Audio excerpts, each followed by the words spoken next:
Dear ladies and gentlemen, let me start with this. Hard work is not your problem, how you think about your work is. We've been taught that success only comes from sweat, that if you hustle hard enough, long enough, you'll finally break through.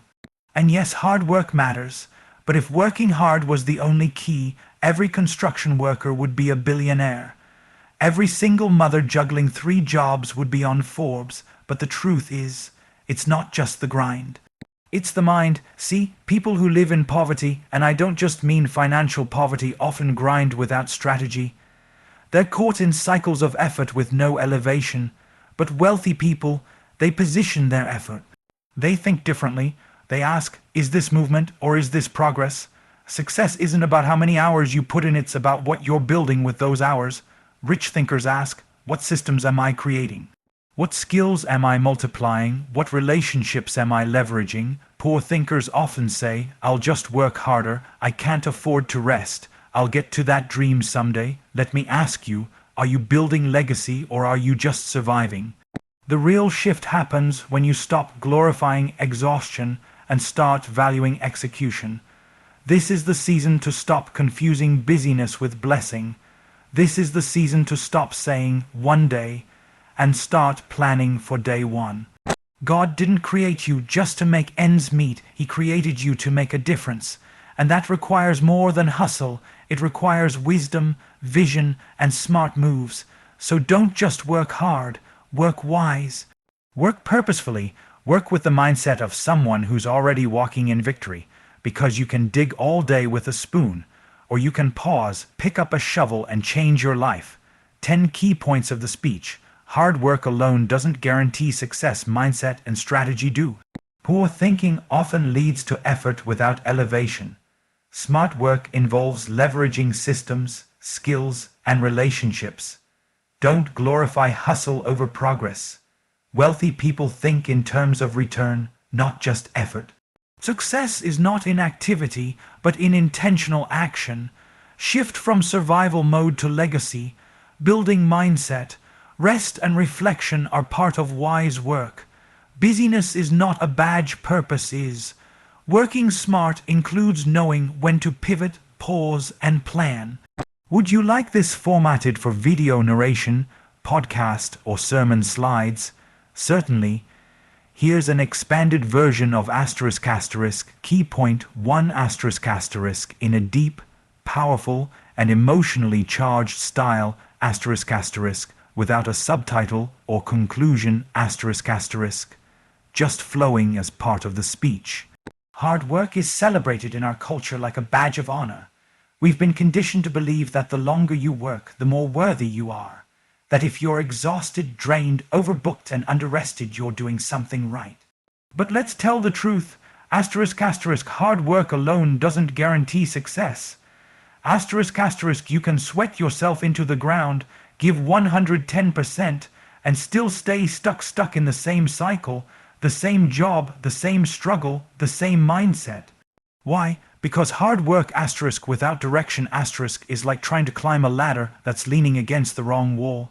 You can be moving fast and still be headed the wrong way. You can be grinding every day and still not grow. You can be busy and still be broke mentally, spiritually, and financially.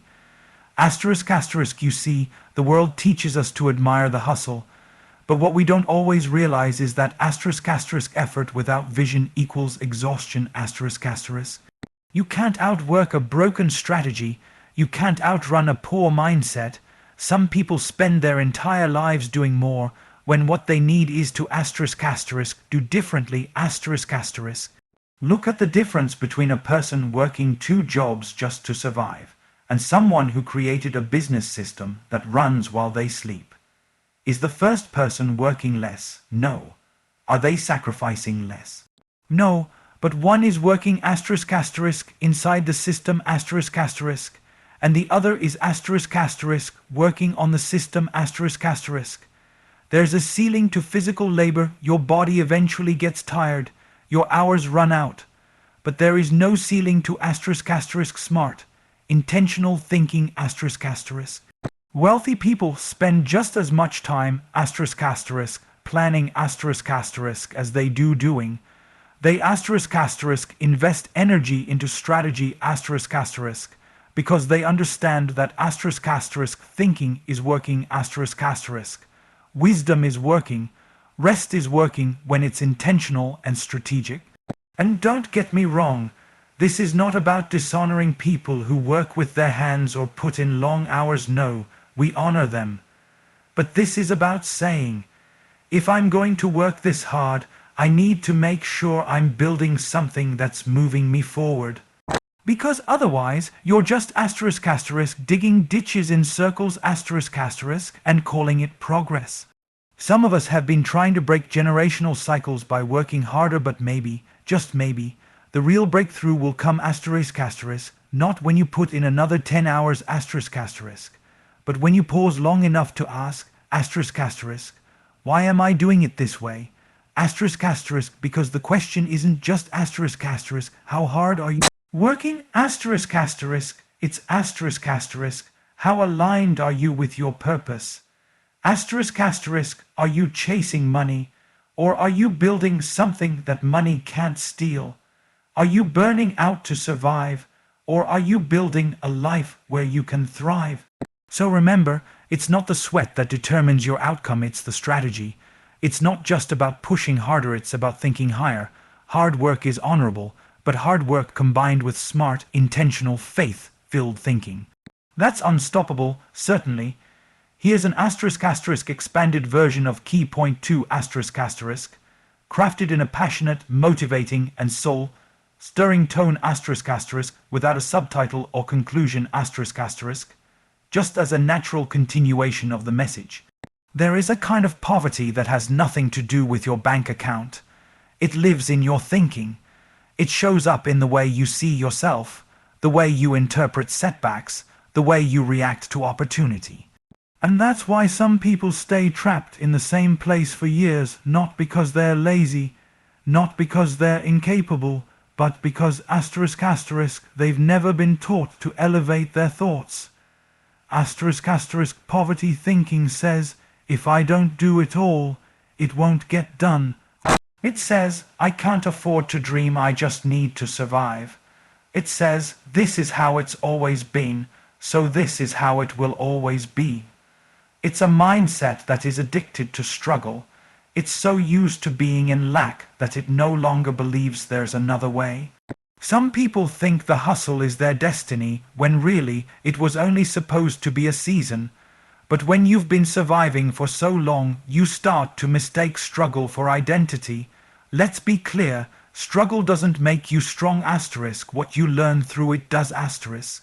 But if you never pause long enough to evaluate your mindset, you will keep doing more of what's familiar, instead of stepping into what's fruitful. You've got to learn how to stop working out of fear and start building from faith. Because fear-driven effort says, I better work harder or I'll lose everything. But faith-driven effort says, I'll work wisely because I trust that I'm being led to more. People stuck in poverty thinking tend to do what's urgent instead of what's important. They react to every problem instead of preparing for the promise.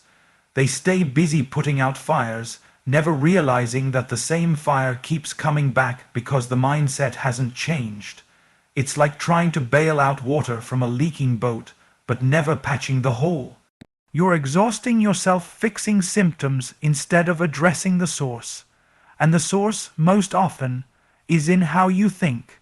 You can't build a palace with the blueprint of a prison. You can't walk in purpose if your thoughts are chained to limitation. You can't live richly if you're still thinking like a survivor, and this doesn't mean you're not smart or talented, it just means your mental model needs a reset.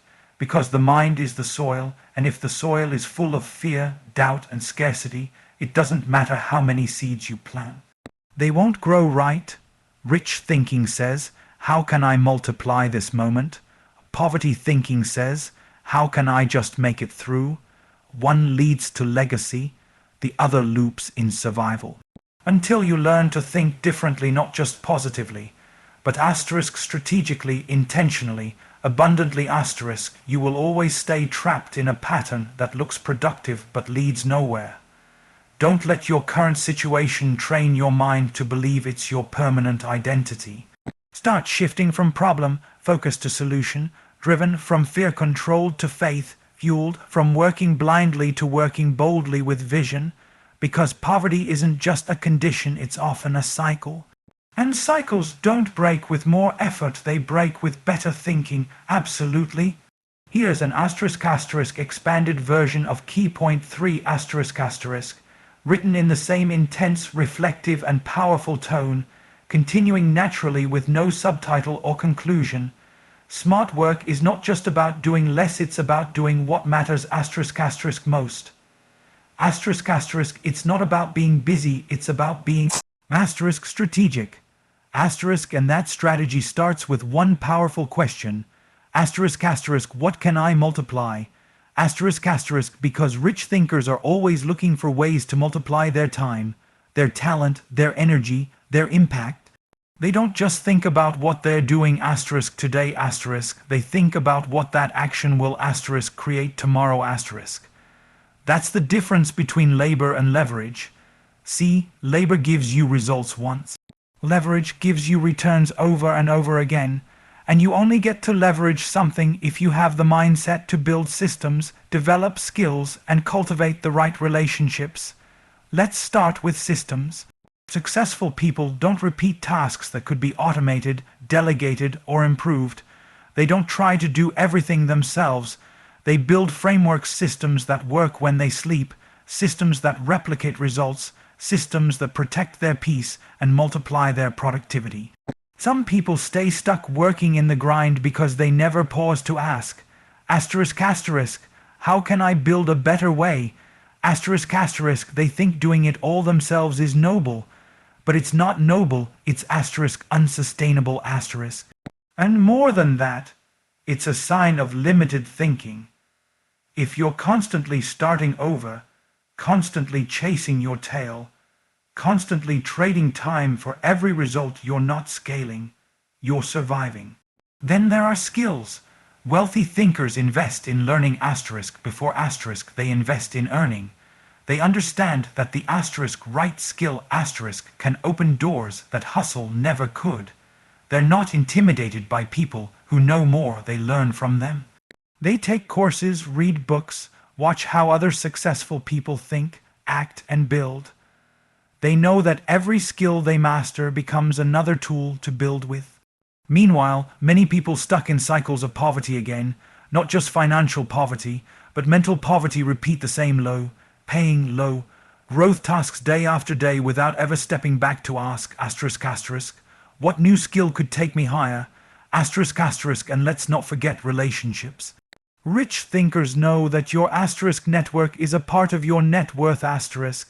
They value mentorship, they seek counsel, they look for people who challenge their thinking, not just those who validate their comfort. Poor thinkers tend to isolate or surround themselves with people who reinforce the same limitations, same habits, same excuses, same mindset. But wealthy thinkers look at people as bridges, not threats. They understand that one conversation with the right person can collapse a decade of trial and error. This is why smart work isn't lazy work, it's legacy work. It's seeing every hour as a seed and asking, will this seed multiply, or will it just get me through another day?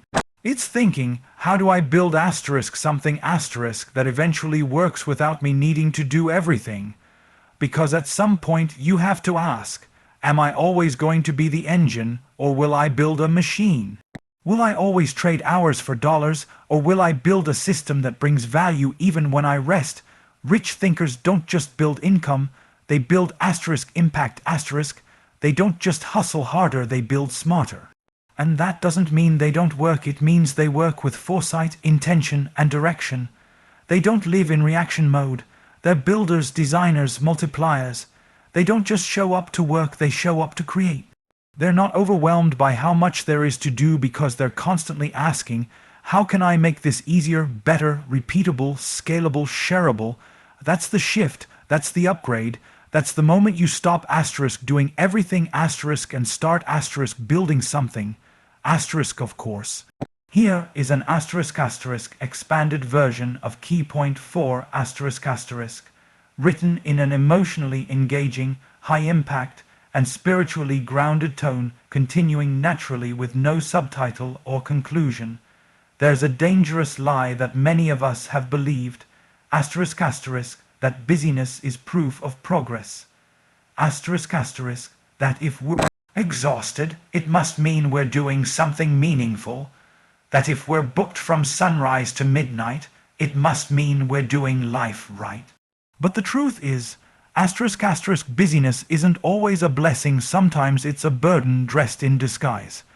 Asterisk asterisk, too many people are addicted to activity and allergic to alignment. They fill their calendars with appointments, their days with tasks, and their lives with constant movement, never once asking, is any of this actually moving me toward my purpose? You can be so consumed with motion that you lose track of direction. Some of us are more committed to being tired than being effective.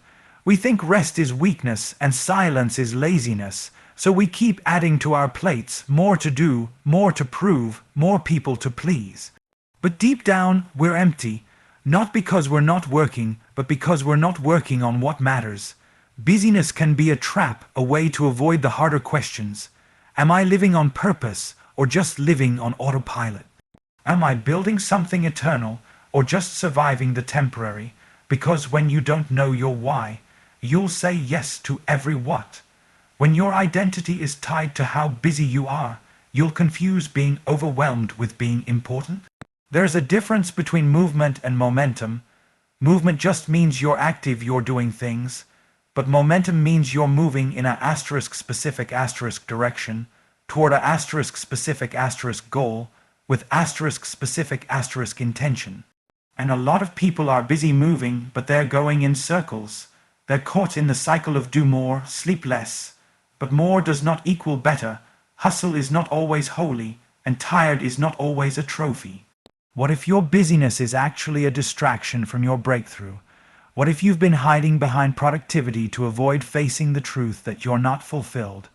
What if the very thing you think is building you is breaking you? It's possible to climb the ladder of success and realize it's leaning against the wrong wall. It's possible to be great at being busy and terrible at being effective. It's possible to meet everyone's expectations and completely miss your assignment. See, blessing looks different. Blessing brings peace. Blessing brings clarity. Blessing brings focus. Blessing doesn't demand you lose yourself to win approval. Blessing aligns you with purpose so that what you build doesn't just keep you busy, it makes you bold, intentional, and free. Some of the most impactful people in the world don't do asterisk more asterisk, they do asterisk less asterisk on purpose. They've learned the power of focus. They've learned to say no so they can protect their yes. They've traded scattered energy for strategic execution.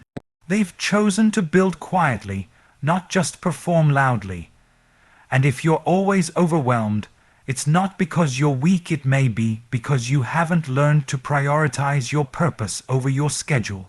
It's time to stop wearing burnout like it's a badge. It's time to stop measuring your worth by how many hours you work. It's time to start measuring your work by whether it's aligned with what you're really called to do.